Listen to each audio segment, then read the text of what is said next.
Yeah. So we've had physics, chemistry, medicine, beautifully done by Bill, wonderfully interesting, and solid, something you could really get your mind around. You know, a cell is a cell is a cell, and so on. And of course, this, that's about as far as my biology goes. But economics isn't like that.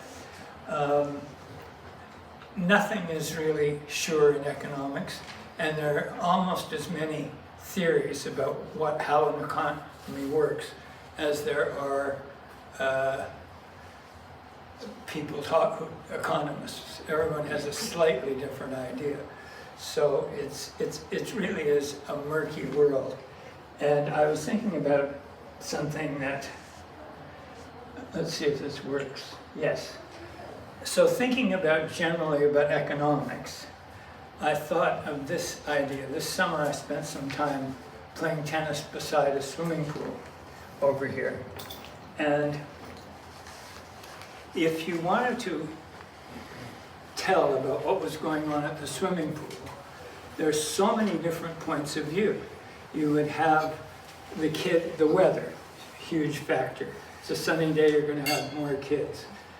Summer vacations, there's more kids. There are more kids on the weekends than there are at others. If the water is cold, there are fewer people. If it's been raining, there are fewer people.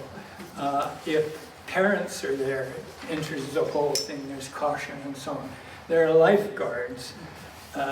So there's all these factors if you were going to try to describe what goes on in the swimming pool on a given day. It's not straightforward. And economics, I think, is a lot like that. Depends on your point of view, which can be almost anything. So here's the guy, around mid-1700s. No one had really thought much about economics or how it works. And this, of course, is our friend Adam Smith, probably the most famous economist. And he wrote a book called The Wealth of Nations. So basically the idea about economics was initially to find out how to get rich, how a country got rich. And there was a lot of interest in that because not all countries were rich and not all of them seemed to know what to do. And believe me, it's still about the same, as we'll find out during today. So let's see what's next. Oh, that was... So here, Smith's most lasting idea is that it's people working together, the people in the society who want to get ahead are working in their own self-interest, and I added that, it's important that will result in the overall society doing well. And so self-interest in a free market economy leads to economic well-being. Adam Smith said that it's as true today as it was then. The self-interest is important, and the free market economy is important. And self-interest continues, but free market economies, as we'll see, have not been the rule, and are not the rule today, and are one of the reasons countries don't thrive. So the invisible hand, that was Adam Smith again, this self-interest on parts of every individual is the invisible hand that guides the economy and that causes it to go up and down, but largely up.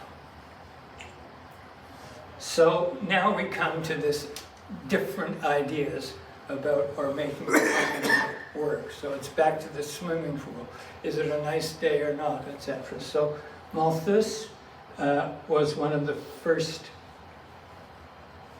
I was going to say negative people, but he thought that population was infinitely greater than the Earth's capacity to produce substance. In other words, he thought that we'd have a population explosion, that the number of people on Earth would get so high that the Earth could no longer feed them, and the whole society would collapse. One of the early and happy things about economics. As it turns out, he wasn't right. Just as I am struggling here. Thomas Carlyle, great Scotsman, not at all dour, not similar to the Scotch nation. His famous thing was calling it a dismal science, but he called it dreary, desolate, abject, distressing. He's talking about the economy here. Happy thoughts. And John Stuart Mill came around mid-1800s, mid to late. He was at least somewhat positive. He thought that when people did the right thing, things would work out, and when they did the wrong thing, they wouldn't work out. It would be a good lesson to learn. Unfortunately, as we'll see, we haven't been so good at learning it. Keynes is a more modern guy, and he thought, again, we can't get away from the negative aspect of being an economist. Capitalism is the astonishing belief that the most wickedest of men will do the most wickedest of things for the greatest good of everyone else. And that's just another way of saying pursuing our own self-interest. If we're out there being as greedy as possible, getting as much as we can for ourselves, it's good for the general economy. So, and his other idea, which is still controversial, is that governments should be active in economies instead of letting the free market reign. It's been a mixed basket. Milton Friedman, we've heard of Milton Friedman. He was all for keeping the hands off, free trade, lower taxes, fewer regulations. That's what it would do. And in a nutshell, let business do what business does, make a profit, and we'll all prosper. And Paul Kruger won the Nobel Prize in 2008, and this is a slightly different take. I just thought, because he's so well known, it was worth putting him up. Explaining patterns of international trade and the geographic distribution of economic activity. That is important in that we often think certain countries are blessed because of geography or minerals or close to the sea or to transportation or whatever. In fact, these things have very little to do with economic well-being whatsoever. Another one, last year's winner, women's very important issue, long neglected. The awards started in 1969, and it took till 23 before we had a real woman economist who looked at women's interest in the economy. So she won it last year. And here are the winners this year. James Robinson, Simon Johnson, and Daron Acemoglu.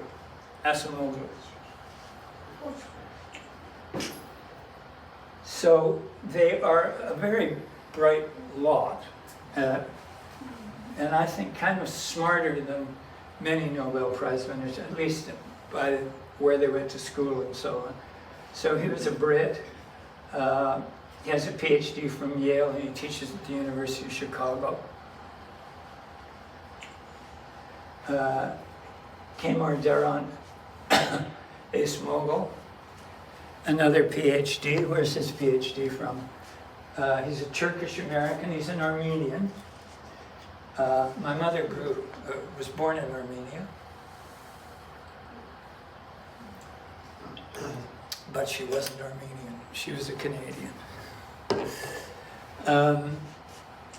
He's the third-ranked economist in the States, so he's important. He's right behind Paul Krugman, who's probably the best known. And he is, what they say, number 3 in the favorite list of living economists under age 60. And these people are all under 60. And he wants to understand the sources of poverty. And that's important because that is one of the main undertakings of these guys. So we've looked at Robinson, right? Yes. So going back, Robinson and Acemoglu wrote Why Nations Fail. So I said this was going to be a bit of a downer. We're not looking at how they succeed, but how they fail. And it was an important book, and a fairly easy book to read. The other one who received it was Simon Johnson. He's a tenured professor at MIT, chief economist of the International Monetary Fund. He had an undergraduate degree from Oxford, as Robinson did, and a PhD from MIT. So these were not dull group of guys. And here's what they think. Acemoglu, who wrote a book about it, wrote the book, thinks that differences in countries and in their well-being has to do much more with the government that's in place and the way the country is governed than anything else. As I mentioned before, the culture, the weather, the intelligence level or the educational level, and so on. So, and Johnson went along with it, but he had a slightly different take in that he argued that innovations don't make much change if there's an elite that controls the country and everything sort of flows upwards to them, and we'll see much more of that as we go along. It's, yes, well, he mentioned artificial intelligence, saying that it has a largely negative impact on wages and democracy, and we'll look at that a little bit more as we go along.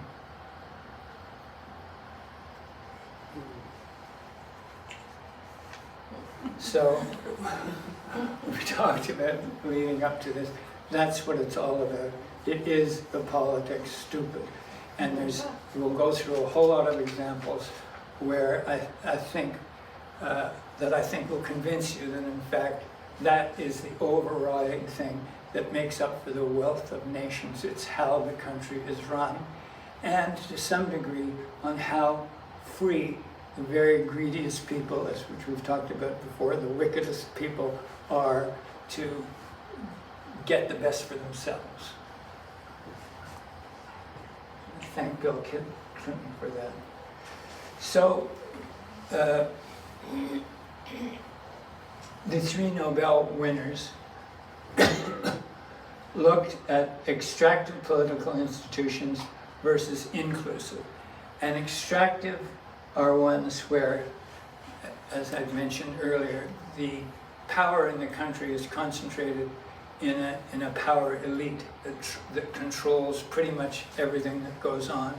And it's a surprising number of countries in the world that are in that position and that don't thrive exactly that either. And in inclusive political institutions, freedom, democracy, are the things, and freeing people to get their own, we keep coming back to that, are the societies that succeed the most.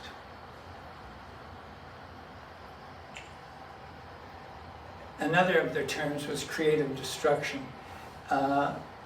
So a society also has to be able to keep renewing itself.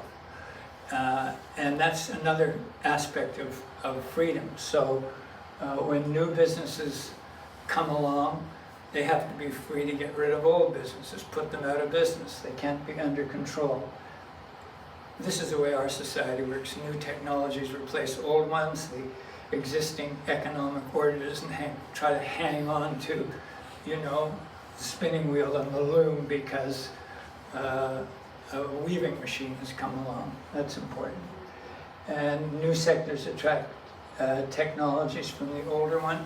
If there are certain aspects of an old operation that's working, they shouldn't hang on to them.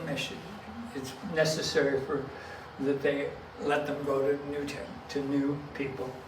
And it creates winners and losers. And of course, if you don't have creative destruction,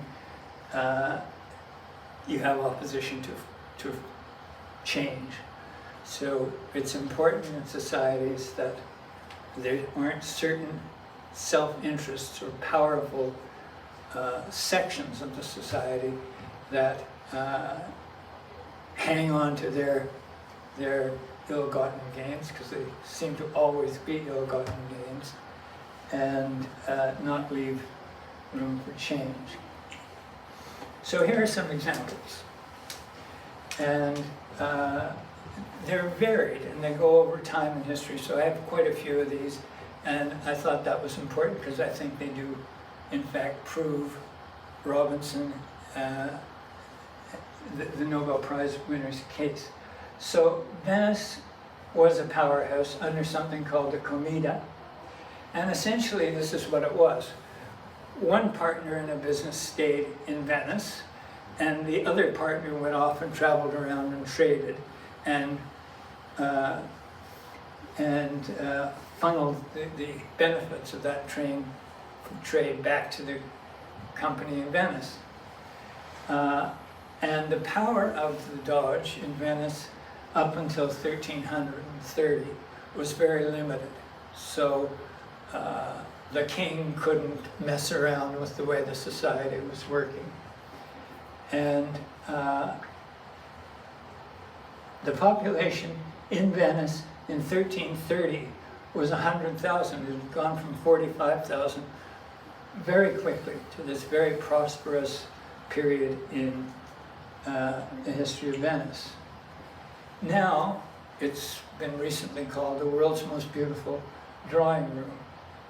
Not a great thing for economics. Nice place to visit, but you probably wouldn't want to live there if you were looking for a job other than in the tourist industry. This picture actually shows a flood. It isn't like that. But what happened was the elite took over in Venice. And they also used the police. It became a kind of police state where the elite made sure that they got the goods. And it went from what our Nobel Prize winners would have called an incentive economy to an extractive.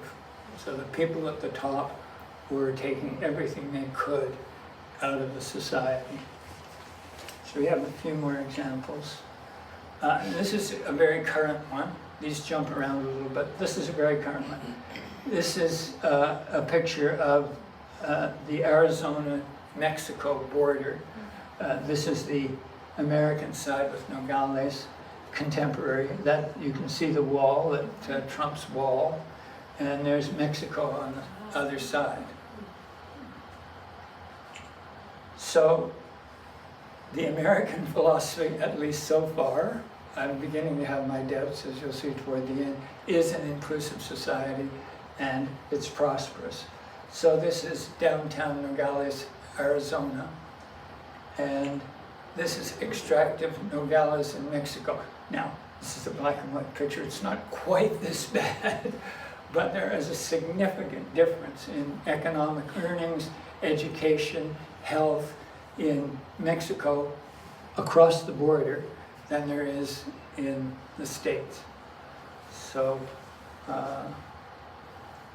we're saying the reason is economics. And just a point about this, it's significant to say that the difference is economic. You're not blaming it on anyone, you're blaming it on the system. So you're not saying lazy Mexicans, or what we see as we go through Africa, lazy blacks. It isn't like that at all, and this is far from a racist way of looking at the world. It's strictly an economic way. But I must say, as I was doing the research, I began to think, this is a little iffy. But let's take Botswana. And Botswana is a good example. It's just north of South Africa. And it was an extractive society. Diamonds. They made 50% of their gross national product came from the sale of selling of diamonds. But the institutions gradually changed, and it became, certainly by African standards, a much more inclusive society. So you went from a point where, tourists would go to Botswana to look at the wildlife, to a place where they really have commerce that's doing well. It took a bit of a hit in the '08 recession, but generally speaking, they're doing well. So what happens when things go bad? In every single case that I came across anyway, it starts with corruption. There's government corruption. There are people who are trying to get their finger on the goods and exclude others, and are ready to do anything to do it. This actually refers to, I think she's a Tunisian, and as Gaddafi came in, she said, "We are suffering from corruption, oppression, and bad education," which often go together. Everything declines, and in a remarkably worldwide setting, the health system gets worse, everything goes downhill. So she perceptibly saw this soon after, I guess she was in Egypt. So this is 211.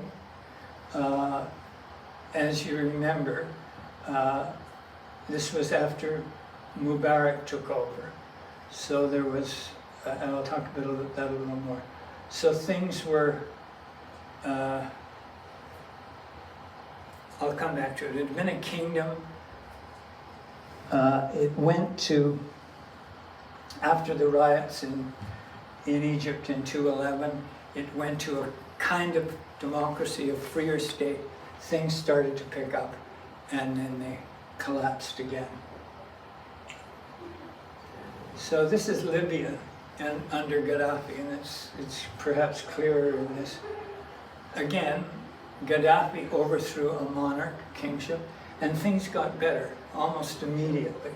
So this is a student demonstration in '69 with things improving, and then he took over, became corrupt,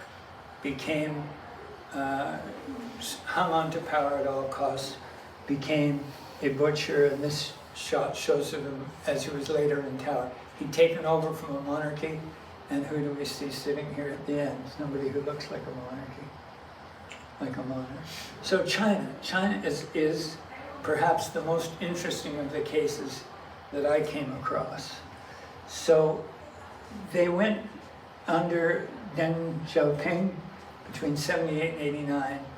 They went from a class struggle economy. It was based, the Chinese Revolution and so on was going to free the masses and open the economy in the country. And that didn't work. And so they started to adapt modern economic theories, and starting in 78. And then they offered things that you would expect to work, but again, people don't like to do them. But in China anyway, they started with the farmers, they gave them economic incentives, they opened the system to investors, and money poured into China. It did very, very well. And the whole country moved toward a market economy. And as we know, it's a powerhouse of the world now. It hasn't been a totally successful thing, because the Chinese communists were nervous about giving up power the way they did. So they thought, this was their philosophy at the beginning, we'll keep the bird, that's the people, the economy, we'll just open it up a bit. We'll make the cage bigger so there are more freedoms, and we'll get the economic benefit of that. So that was the initial idea. And then there was some opposition to that and so on. So Deng Xiaoping said, doesn't matter if the cat it was black or white, in the whole economy. It doesn't matter what they're doing, as long as it's a good mouser, we're in favor of it. So it was interesting in China because it went from what looked like a very extractive economy to an incentive economy, but an incentive economy with certain constraints. And this is a closer look. The constraints are beginning to close in a bit on China. It's not as innovative as it was. The cage is getting a little smaller again, perhaps. So this is the case of David steel factory. He started in 2003. He's an entrepreneur, an entrepreneurial Chinese guy. It was instantly successful, and it was big, and it was competing with state-owned steel plants, and they didn't like it. So they shut it down. And then, because it is a police state, as so many of these examples are, he was arrested and he spent the next 5 years in jail. So, of course, that solved the problem from the state's point of view, but it wasn't very good for steel output in China. Now, so those are a few of the ideas that do work, this freedom and so on. But there are ideas that don't work, even though sometimes they think that they are going to work. So several countries have tried to say, another theory was that the central banks, by not supplying enough money, were restraining the economy. The idea that you should print more money, that didn't work because it was very inflationary. But they were regulated and people realized it. So they made the banks independent, thinking that the government wouldn't go in there and say, fix the economy, print more money. But they found that the banks themselves, for their own purposes, for the people who were running the banks, actually started to spend more money than they were taking in, and that became inflationary. In other cases where healthcare, education were improved, there's some of the countries in Africa, they did this, they took this initiative, improved it, but they didn't loosen the ties in any other way. So it didn't matter, you couldn't just improve education and healthcare. That alone doesn't do anything. And similarly, this was nurses in India, and they thought that they could reduce absenteeism by putting in punch clocks, and it worked for a little while, and then again this constraint will take care of them by making sure they come in and so on. The nurses rebelled and it just fell apart. Didn't work. And foreign aid. We know now that foreign aid doesn't work in Afghanistan. I think is the most dramatic example fairly recently. Billions and billions of dollars were poured into Afghanistan from the States, by the States and by Western Europe and Western countries. Why didn't it do well? Well, the certain aspects in the society did fabulously. The airlines did incredibly. Everyone who had a truck or could drive around, they got money and they did very well. Interpreters were suddenly needed. So and all this aspect of it boomed, and it looked as though the society was really moving ahead. But in fact, all these various segments, and anybody else who could get their hands on some of that billions of dollars that was going in, grabbed it for themselves, and in the end, the society failed. At least the foreign aid didn't provide the benefits that the West had hoped. And here's some that did succeed. So England, 1688, I actually can't remember quite what happened in 1688, but it was again an opening up of the economy with the state, the monarchy no longer trying to control everything in the country, and it succeeded. Francis, clear the country did poorly until the French Revolution. After the French Revolution became more of a democracy, people were freed, the king wasn't sucking the country dry, and it succeeded.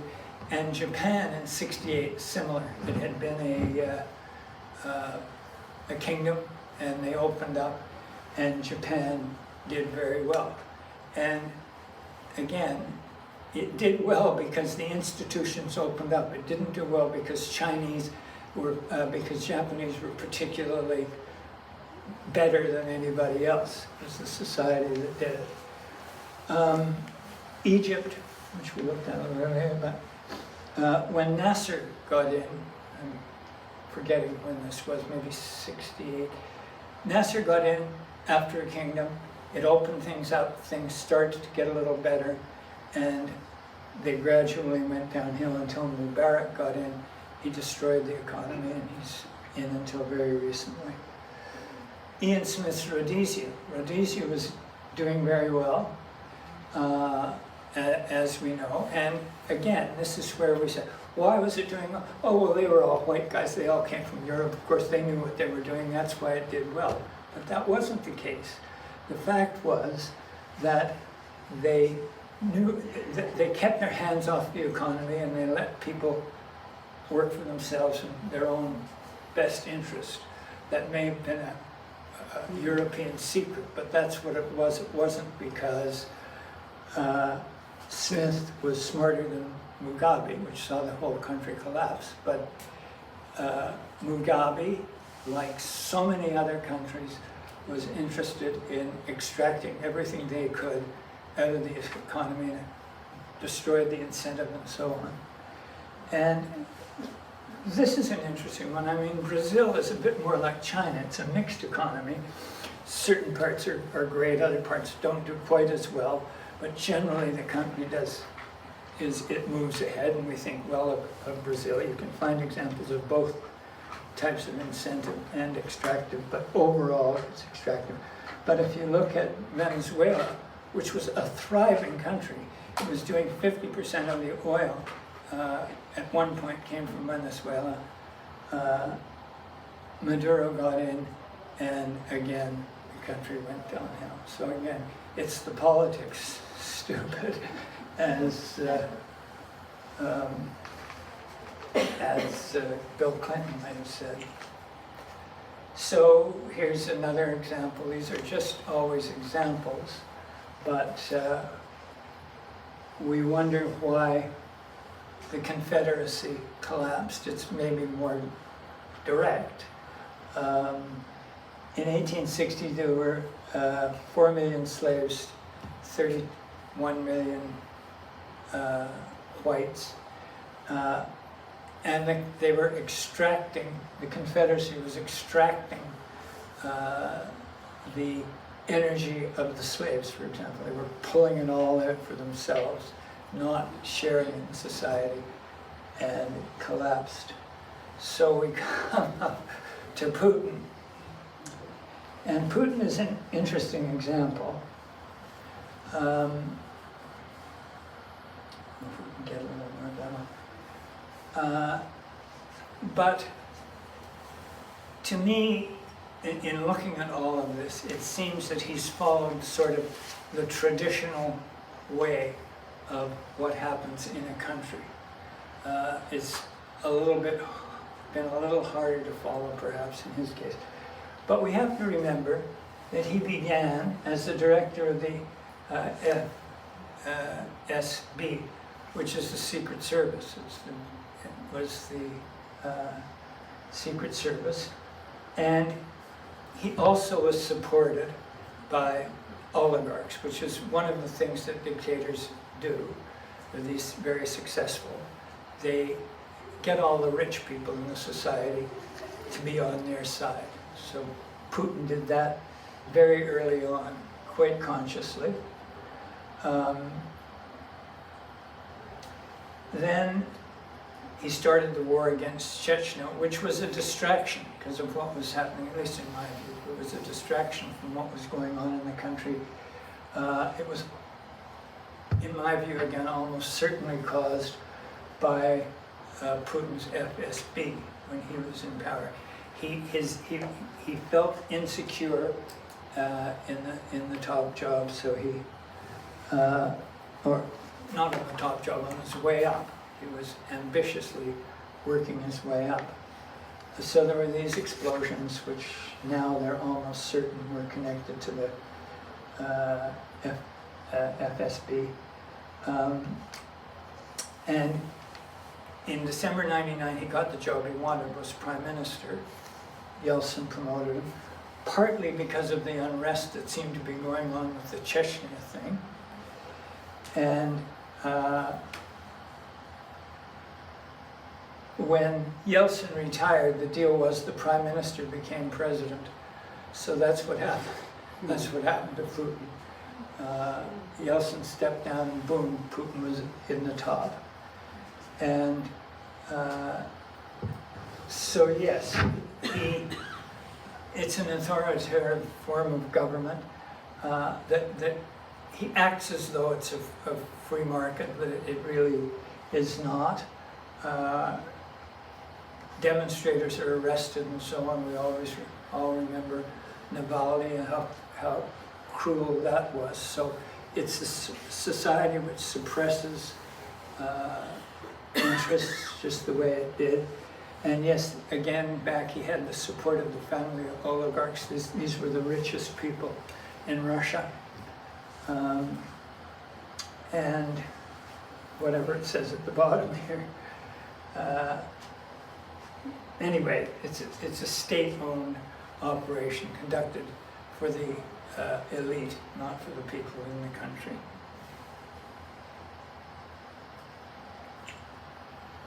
Navalny, we talked about those. Those were huge protests, brutally put down. And now we come to America. And I don't think America is about to go under, but by this analysis, the analysis of extractive and incentive societies, there are certain aspects of the Trump administration that looks as though they're leaning that way.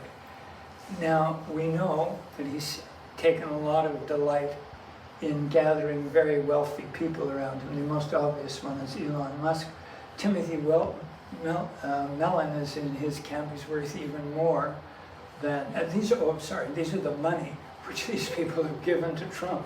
They're worth billions of dollars. They're all billionaires. I think Musk is worth 50 billion. Mellon may be even worth a little more. He may be they say Musk is, but he's very close behind.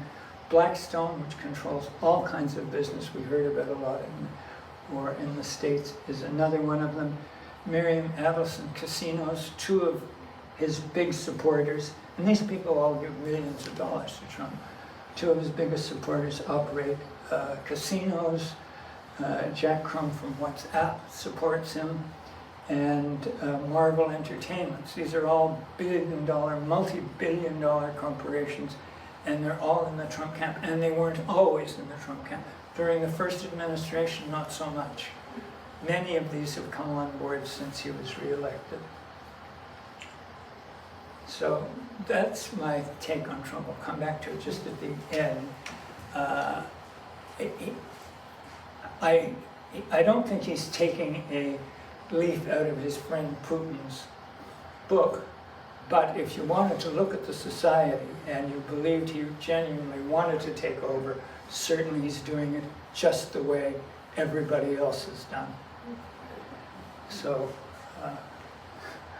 if I get assassinated, so tariffs. He's just imposed these tariffs. So I just did this in the last little while. A tariff is just a tax. That's all it is.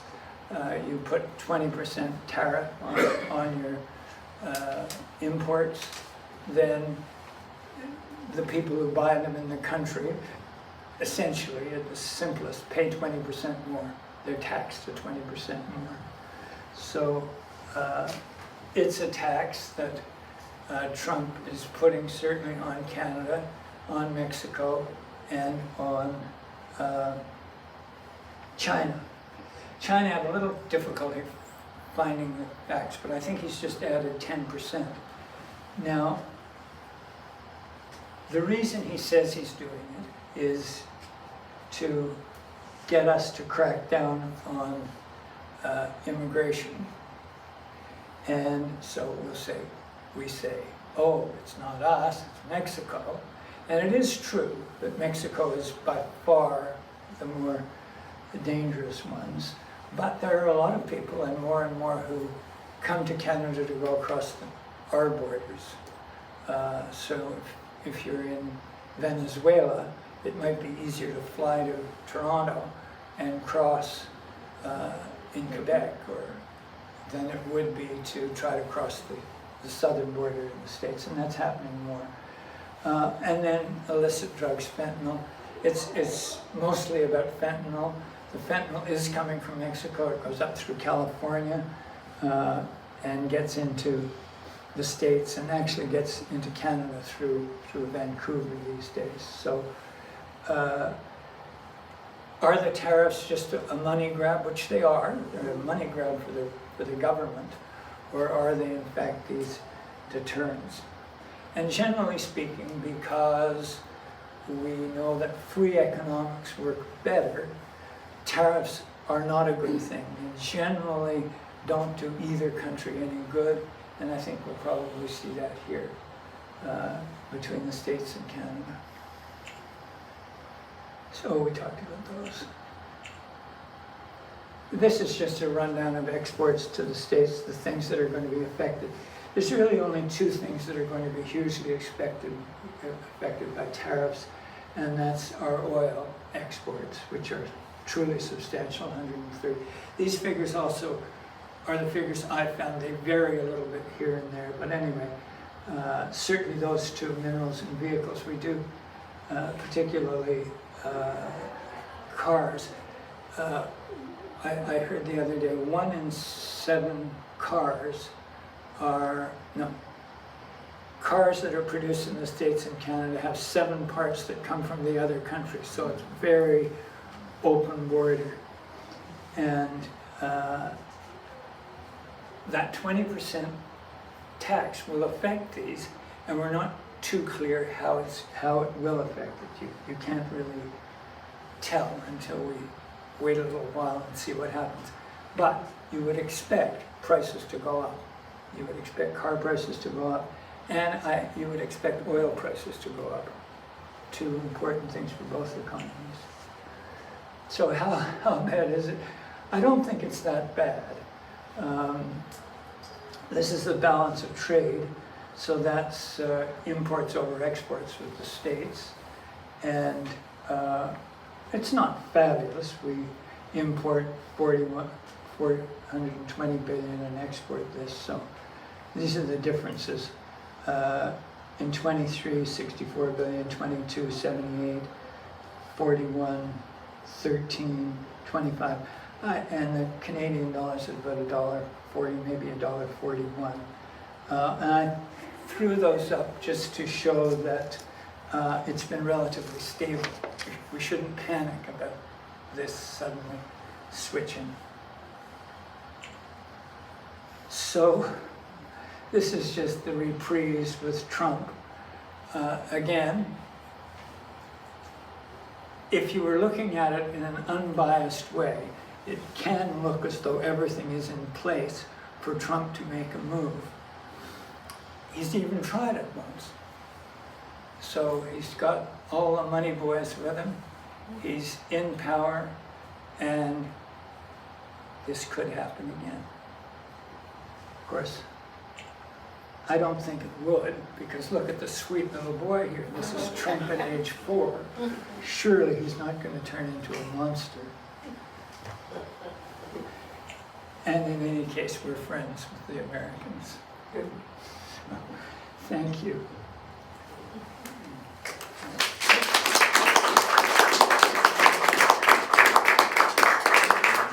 Are there any questions? Yeah. David, my focus is on Cuba. Yes. And a gentleman came in where I was doing a bit of work and said, you know, it didn't make any difference in Cuba if the capitalist had it, quote unquote, the casinos and whatnot, 70 years ago, or if the communists had it, it was always the top 3% of the population that got the money. So that's the way it still is there. Top 3%, all the money, you have all those poor people living under it. The one fellow said to me once, he said, we don't get it. He says, I'm 45 years old, I just want to make a living. And it's so universal. It's in virtually every country. I didn't show it, but if you show a map, Canada we're in good shape. well, Relative to the rest of the world. okay. Relative to the rest of the world. Botswana is the only little sort of lighter color in Africa. The extractive system is very powerful. No. Well, no, just to say that what happens with this kind of tariff system, for instance, is crony capitalism. And so a kind of capitalism that took place in Cuba before Castro was a crony capitalism also, where, for instance, in Trump's first term, when 1 in 5 people who liked him and gave donations to his cause and were Republican asked for some sort of pass on the tariff so that their particular corporation wouldn't be affected by it, he gave it to them 1 out of 5 times. When a Democrat asked him, because he has the sole authority as president to give exemptions to the tariffs, asked him, he only gave it 1 out of 10 times. So 100% more did he give it to the Republicans who were favoring him. So the likelihood is that in a lot of seemingly capitalistic societies is that they're still just meting out all of the resources and the benefits of capitalism just to their own cronies. So it's not a true kind of capitalism that works on a much more sort of generous basis, but I mean, this has been ever thus when you think that the ancient ruler of ancient Greece, Solon, said to his oligarchs, basically, from which the word comes, we either redistribute some of the wealth because wealth tends to go into fewer and fewer hands even when it is an open society, and then the only question becomes, is it going to be tyranny, plutocracy, and mob rule? In other words, are you going to redistribute, which is hard for the rich to give up, or is there going to be revolution? Or is there going to be, even in the limited democracy that existed in ancient Greece, a tendency to go to tyranny, plutocracy, and plutocracy? So it's of long standing, and the whole field of economics comes basically from Gibbon's Fall of the Roman Empire and climate change and everything else that came out of how the Roman Empire went down the same road. Yeah, it's very interesting. Corruption inevitably seems to be... I think Dean was saying we should all become coding and enjoy life. Yes. Just going back to your slide where you had, I think it was 1688 in England, that was when William and Mary came over from Holland. Thank And you. of course that There we opened go. up the whole trade. Proves the case. Yes. Excellent. Yes. David, as one economics graduate to another, what would your personal opinion be on a pending recession, or even worse, depression? Well, certainly, I don't think the tariffs are going to help. Yes, I think we're going to have a recession. I'm expecting it not to be a serious one, but I'm not pessimistic about a disaster.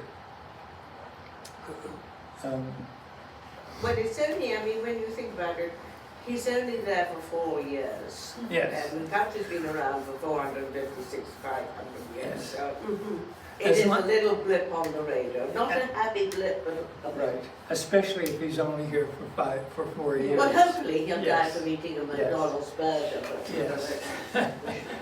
Choke on a chicken nugget.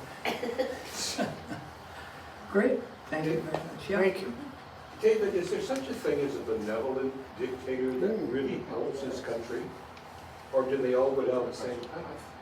Well, in the research I've done for this, they pretty much all go down the same Straight path. down, yeah? Yeah, No I one mean, they comes may be, there are dictators that work very well. In Egypt, it worked well for a while. In Rhodesia, that was taking over. Well, Rhodesia's perhaps not a good example, but there are examples where there initially is a benevolent dictator and things start to do well, but eventually the dictator.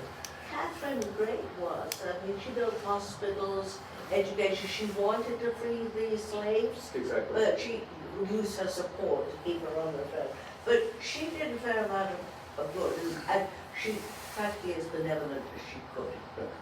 You know. Yeah, I agree, and there are many. That's an Yeah. excellent example, and there are many others. So things improve for a little while, but when it looks, yes. I'm curious to know, because this is not at all my comfort zone, what you make of what's happening in Argentina. I haven't followed it closely It seems enough. very unique and Oh, very yeah. and very fast. Yeah. Yeah, Well, that's the problem, is the fast, I think, unfortunately, Sheila, happens. In history, there are many examples of it happening fast. Evidently, the banks are doing well in Argentina. He's mad and wild. He looks mad and wild, but he's actually having some success for the Appears so. country. yes, I've heard that, but I don't know enough of Sounds the too good to be details. true. That's what I'm Things, so curious things what are the doing experts well, think. Yeah. that's about all I can tell you. Yes. One big picture question, is anybody looking at borderless economies? We're seeing that coming through with currencies like Bitcoin, Mhm. borderless cronyism, borderless corruption. Is anybody Right. gonna know that? Right. Well, I think borderless would be a good idea. It might take a few hundred years to settle in once the borders were eliminated. Isn't that the EU But- thing? It would be wonderful to Well, think we yes were and all no. in it together and Yes. not fighting each other. 13 states. And if you're in the EU, you can work anywhere in the EU. I mean, they had all kinds of borderless stuff going on. And always do it with environmentalism.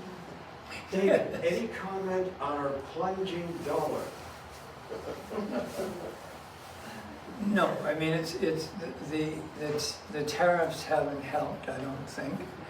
I do think that we will eventually be put in counter tariffs. I think that's what we'll do. I think we'll have to.